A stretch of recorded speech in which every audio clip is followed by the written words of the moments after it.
شام میں حیران کن اور ڈرامائی انداز سے بشار الاسد کا تختہ الٹنے والے ابو محمد الجیلانی کون ہیں؟ شام میں صرف 4 دنوں میں حلب سے حما، پھر حمص اور پھر دارالحکومت دمشق میں اپنی فتح کے جھنڈے گاڑ کر بشار الاسد کی 24 سالہ اقتدار کا دھڑم تختہ کرنے والے ابو محمد الجیلانی حیران کن صلاحیتوں کے مالک ہیں۔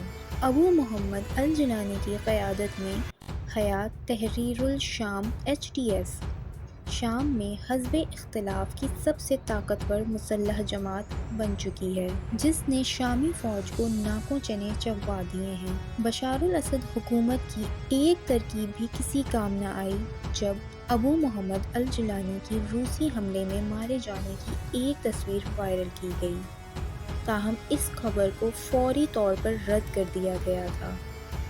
ابو محمد الجیلانی نے طویل عرصہ القاعدہ، داعش اور دیگر مسلح جماعتوں کے ساتھ گزارا ہے، تاہم تقریباً ایک دہائی سے خود کو دیگر مسلح جماعتوں سے الگ کر کے اپنی الگ شناخت قائم کی ہے، جس کی توجہ صرف شام میں ایک اسلامی جمہوریہ بنانے پر مرکوز ہے۔ ابو محمد الجیلانی کا اصل نام احمد حسین الشاعراء ہے۔ وہ 1982 میں سعودی عرب کے شہر ریاض میں پیدا ہوئے، جہاں ان کے والد پیٹرولیم انجینئر کے طور پر کام کر رہے تھے۔ یہ خاندان 1989 میں شام آیا اور دمشق میں آباد ہوا۔ 2003 میں ابو محمد الجیلانی عراق گئے اور ایک امریکی حملے کی مزاحمت میں القاعدہ میں شمولیت اختیار کر لی۔ اس دوران ابو محمد 2006 میں امریکی فوج کے ہاتھوں گرفتار بھی ہوئے، تاہم 5 سال کی قید کے بعد انہیں رہا کر دیا گیا، جس کے بعد ابو محمد الجیلانی نے اسلامک اسٹیٹ ان عراق کے سربراہ ابو بکر البغدادی کے ساتھ رابطے قائم کیے، جس کے بعد شام واپس لوٹ کر آئے، لیکن ایک مشن کے ساتھ، یعنی القاعدہ کے لیے شام میں ایک مسلح جماعت النصرہ تشکیل دینا۔ شام میں ابو بکر البغدادی کے حکم پر القاعدہ کی شاخ النصرہ فرنٹ قائم کرنے کی ذمہ داری نبھانے کے ساتھ ابو محمد نے حزب اختلاف کے زیر انتظام علاقوں، خاص طور پر ادلب میں اپنا اثر و رسوخ بڑھایا۔ تاہم اپریل 2013 میں ابو بکر البغدادی نے اچانک اعلان کیا کہ ان کی جماعت داعش اب القاعدہ سے خود کو جدا کر رہی ہے اور شام میں اپنی جماعت کو پھیل جانے کا حکم دیا۔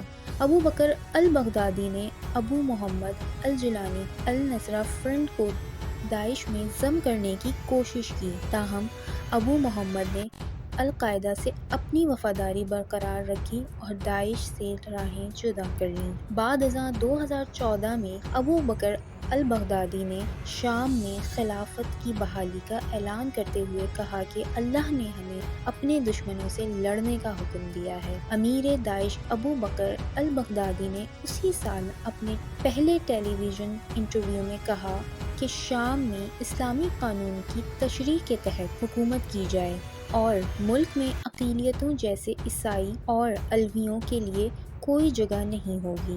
اس اعلان کے بعد شامی حکومت کی مدد کے لیے امریکہ، روس اور دیگر اتحادی فوجیں بھی آ گئیں، جس کے نتیجے میں داعش کا گڑھ حلب جولائی 2014 میں حکومت کے قبضے میں چلا گیا اور مسلح گروہ ادلب کی طرف ڈھکیل دیے گئے۔ ادلب میں ابو محمد الجیلانی نے اپنے علیحدہ گروپ جبہت فتح الشام کا اعلان کیا اور حلب سے ادلب آنے والے افراد ہزاروں جنگجوؤں کو اپنے گروپ میں شامل کرنے کی دعوت دی۔ ابو محمد الجیلانی نے دنیا بھر میں خلافت کے قائم کے نعرے سے پیچھے ہٹتے صرف شام میں اسلامی حکومت پر توجہ مرکوز رکھی۔